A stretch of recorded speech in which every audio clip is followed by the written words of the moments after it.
So this is a really important topic, and I can't wait to hear Sarah's opinion on this one. This is women and medical misdiagnosis. Okay. And so I know Sarah, just kind of jumping ahead, that Her eyes look crazy, by the way. Is this an AI image? dude, you guys are so good. Yes, it is. I was thinking the same thing. She looks like she needs to be on like. She looks like she's about to turn looks like into she's the a zombie mutant. apocalypse or something. She's like the first one to turn. She's like I'm from Storm from X-Men or something. Oh Absolutely. yeah. I'm like, she's about to make a storm. Not to derail my entire segment, but I went through a lot of pictures with AI because I was like, I don't want to I just was easy. I'll get AI to create a picture, but then it created a bunch of pictures I wasn't happy with, and I was trying to get it to do the right angle, and that one's pretty good. But yeah, she does have the storm eyes, and I was totally wondering if you guys were going to see that. So Nice. good job, both you guys. Good job. She good doesn't job. look right.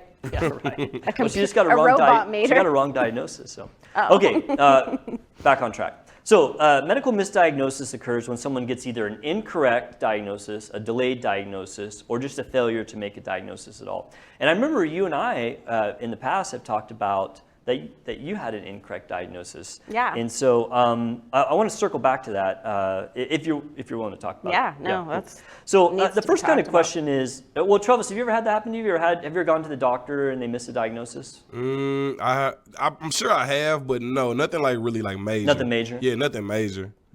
I can't say that I have either. I have to admit I'm not great about going to the doctor, but the few times that I've gone were for very specific things, like I broke my neck or whatever, Right. and so it was really not a big.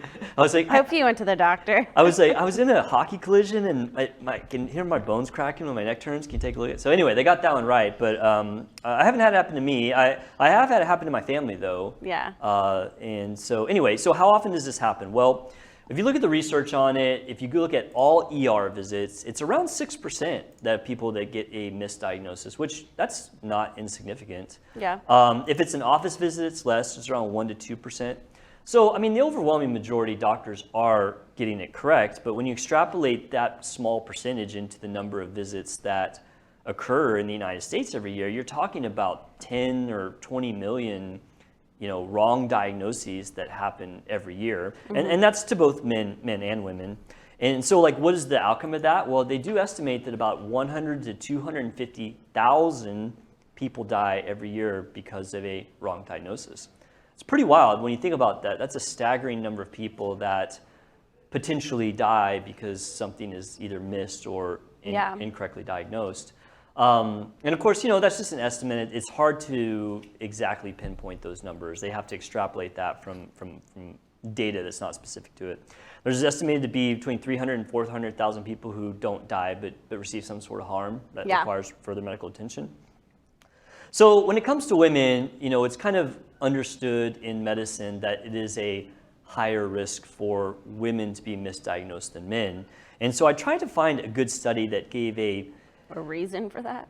Well, no, we're going to go over that. Oh, okay. There's actually some pretty well-known reasons that they're kind of interesting. It's things you don't think about. But as far as so what is your increased risk of a diagnosis being wrong versus me or Travis? And there's no real great study that says exactly what that is, but there's a couple things that try to estimate it, and they say it's like a 20% increased risk. So, for example, if I had to go to 100 doctors to get a wrong diagnosis, you would only have to go to 80. It's a 20% increased risk. So it's not a huge amount, but it's definitely higher for women. And so there is some pretty interesting data about how men versus women feel about their interaction with doctors. So if you ask men and women, have you ever had a doctor ignore or dismiss your symptoms? 20% of women say they have, and only about 14% of men say they have. And if you ask them specifically, do you think that you were treated differently because of your gender? Women will say 17% yes, that's happened, and men only 6%. Yeah. So there definitely is a perception of this happening with patients without question, and the data does back that up. So, going back to what you said of what causes this? Yeah. What causes women to get more wrong diagnoses than men? So there's really very few people that believe that this is intentional, meaning, I think we're kind of past the days where men are out to purposely harm women. I think that'd be strange. Yeah. Yeah, right. I think we can all agree that is probably not an intentional thing where doctors are just maliciously ignoring women out of spite. So, okay, well, if we agree about that, then what caused it? Well, there are a few things they're basically holdovers of gender bias from the past. And so what I mean by that is, for example, in the past, when they would do research studies, they only included men. Well, okay, that's not necessarily a good thing because diseases and symptoms don't always present the same in men and women. And so a lot of the early research that happened in the 1900s was on only men. And so the classic example of that is when they did the study on Ambien, that sleep drug. So the study included only men. And so through the study, they determined a dose. Well, come to find out, men metabolize Ambien much quicker than women. Yeah. So when they extrapolated that dose for men to women, it was like way, way too much. Right. And so it's kind of one of the classic examples of how these studies in the past only had men ended up giving some kind of negative bias towards women. Right. There's also the attribution of doctors sometimes of women's real symptoms to things like hormones. They say, oh, you're anxious, or this is your hormones, or this is, the classic one in the past was the diagnosis of hysteria, right? And so, I mean, I don't think that happens too much. I mean, I hope not. I mean, my doctor that misdiagnosed me was a female, so. Oh, was she? I was going to ask about that, yeah. I guess in that case, you probably don't feel like your misdiagnosis really was gender specific. It was just a misdiagnosis. No, I mean, I don't think so. Maybe she thought maybe it was age. Could be, I was more young. of an ageist thing, yeah. And I went in there very strongly saying, I think there's something seriously wrong with me. Really? We're definitely going to talk about that. So I agree with you that I don't think in this day and age we see a lot of doctors just flat out saying, oh, your symptoms are just, anxiety or hormones. I mean, I'm sure it happens, but I don't think that's like a huge amount. There is this kind of belief and this is more kind of old school than new school, that symptoms present equally in men and women. And that's just totally not true for many, many different things. Well, hormones don't present equally, so. Of course, I mean, well, Nothing's really when I was equal. going through medical school and doing things like pathology, or when I was going through my clinical rotations, I mean, there were very specific times when either a textbook or a clinician would tell me, okay, for this disease in women, it will present differently. And so I do remember very distinctly that there were certain things that were presented to me. I'm not sure that's always the case in the past. I feel like things have gotten better as time has gone on, of course. Yeah. But some of that still does persist. And then another thing that's really, and this one I totally believe, is the different styles of how men and women present symptoms. When men go to the doctor, and this is just typically, when men go to the doctor, they're typically very short and succinct. My abdomen hurts when I eat, and so it's like short and to the point versus, and this is also not to stereotype, but women have more an elaborate, more narrative way to say things. And sometimes I feel, or not just me, I feel, but the research indicates that when that happens in a doctor's office where time is short, then perhaps the doctor doesn't allow them to fully tell what's going on. Yeah. So I feel like guys just don't, like you said, they don't go to the doctor very much until they absolutely have to. Yeah, so and they're just like, I want out of here. Maybe their symptoms are just so this is your definite symptoms because they go to the doctor to at the very. It could be. I mean, that's and interesting. women might go to the doctor like I did when I was it was preemptive, it was something, I should have gone to the doctor about, but it wasn't, I don't know.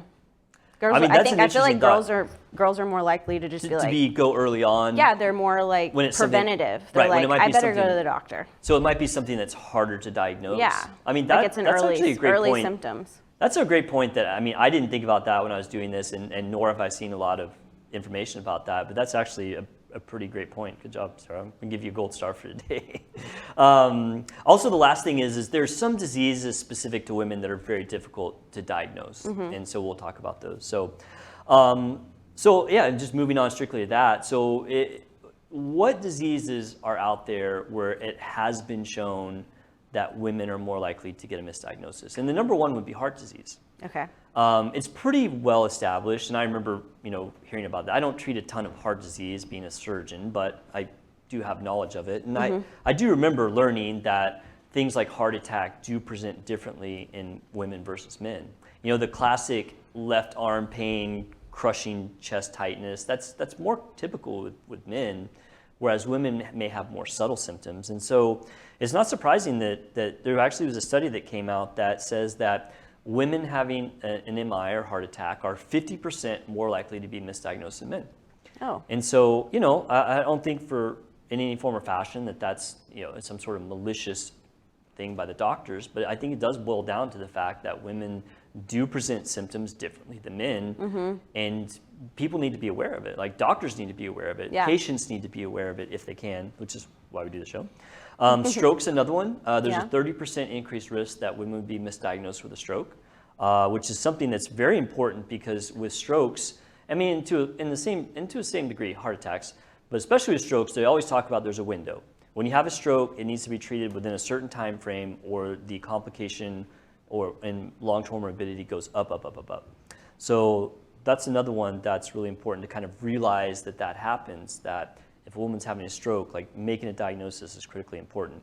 So autoimmune diseases, which are 3 times more prevalent in women than men, take on average 5 years to diagnose. That's pretty crazy that someone would have a problem for that many years and not be able to make a diagnosis. And that does boil down to the fact that that those are harder to diagnose. Autoimmune diseases are classically some of the most hard things to diagnose because their symptoms are very vague and they come and go, and there's not always like a very easy test to run. And so it's pretty easy to see how that might happen.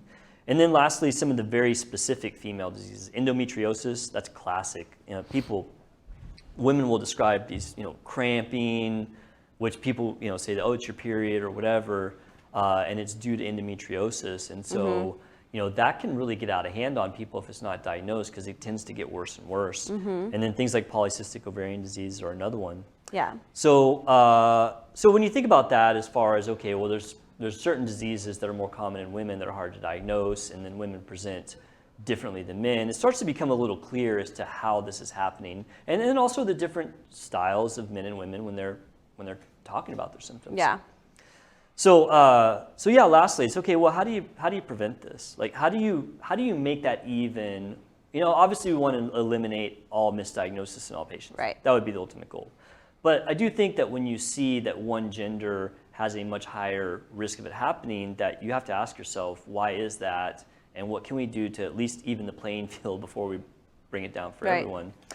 And so I think, you know, there's things that physicians need to do, and there's things that patients need to do. I mean, for physicians, I mean, I always say this, you know, this is a classic saying from general surgery. It says, when you're trying to make a diagnosis, when all else fails, talk to the patient.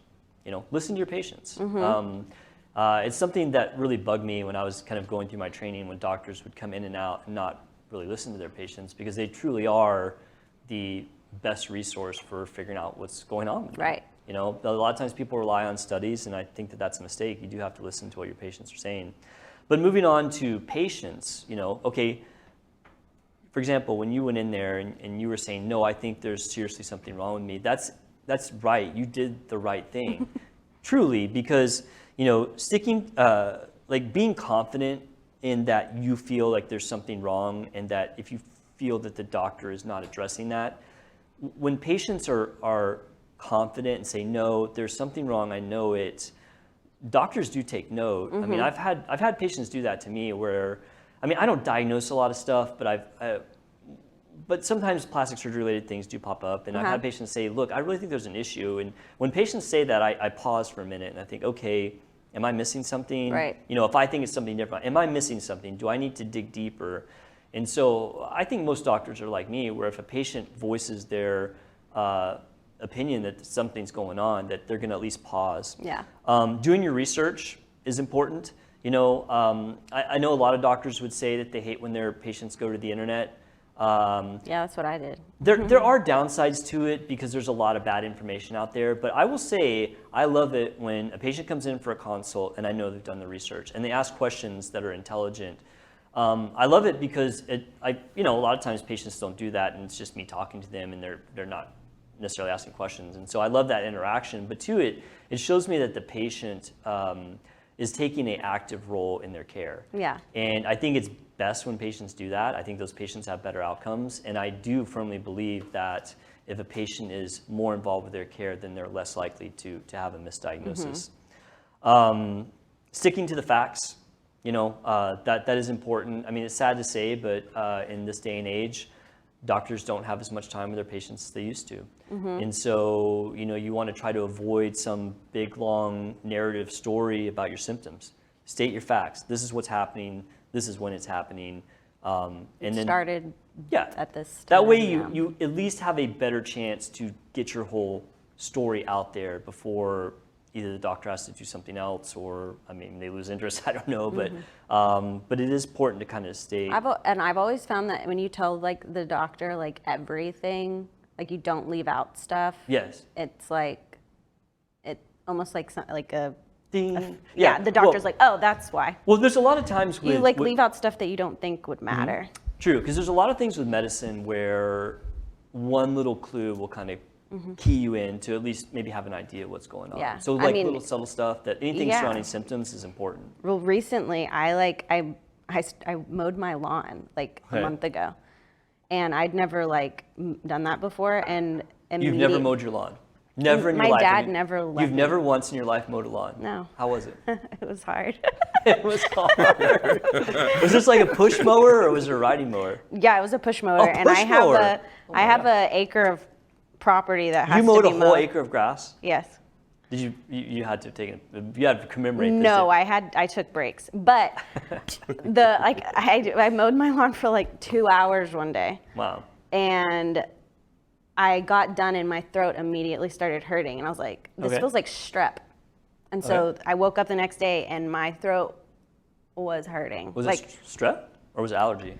It was an allergy thing, but I went to the doctor because I was like, this feels like strep. This is strep. And so they swabbed my throat. They're like, it's not strep. And they were like, what are you doing? What are you, what's going on? Why do you feel like you I have mowed strep? 5 acres of grass yesterday. And because they were asking me what happened, what I was doing. And I was like, oh, I mowed my lawn. And they're like, oh, you had an allergy attack or symptom. And they're like, so when you mow your lawn again, you need to take Benadryl, wear a mask, and then take Benadryl You're after. Screw that, I'm just not mowing the lawn ever again. No, I bought it you did? I borrowed my neighbor's mower, but now I'm mowing my lawn myself. Wow. Yeah. I enjoy mowing the lawn. I do mine. I didn't have a problem with it until it made me sick for some reason. We have almost an acre of grass, and so it takes time, but I have, what are those, zero-turn riding mowers? Oh, see, I can't get one of those because my property is so... hilly. Mm-hmm. It's there's some parts of it that can are I give you a nickel's worth of free advice? What? Please never put your hand up under a lawnmower. Oh. Well, people do that. I see patients in the ER all the time that chop off their fingers from doing that. It sounds stupid, right? But yeah, don't do that. I promise. Lawnmowers are dangerous. They're spinning blades, yeah. So anyway, the last thing I want to say about avoiding medical misdiagnosis, I tell my patients this too. Do not be afraid to get a second opinion, especially if something's not straightforward, or even change doctors. Yeah. I have patients come in sometimes and they'll have a very difficult problem. It's maybe mostly for revision type surgeries where they had a surgery and it was, I don't want to say botched, but maybe not gone to plan. And they have something that's really difficult, and I will give them a plan, and they'll say something like, well, I heard that, there's other options. And I'll say, look, this is a plan I would put forth, but please, by all means, if you're not comfortable with it, get a second opinion. Get a few opinions about what should be done. Because I think it's good, because sometimes one doctor might miss something that another doctor would pick up on. So. It's only your life. Yeah, right. It's only Why wouldn't you get a second opinion? I don't know. I think sometimes there are issues with time or getting insurance or whatnot. So, but anyway, medical misdiagnosis in women, it's a thing. Remember those different diseases that's more prone to happen in, and if you feel like your doctor is not taking you seriously, say something.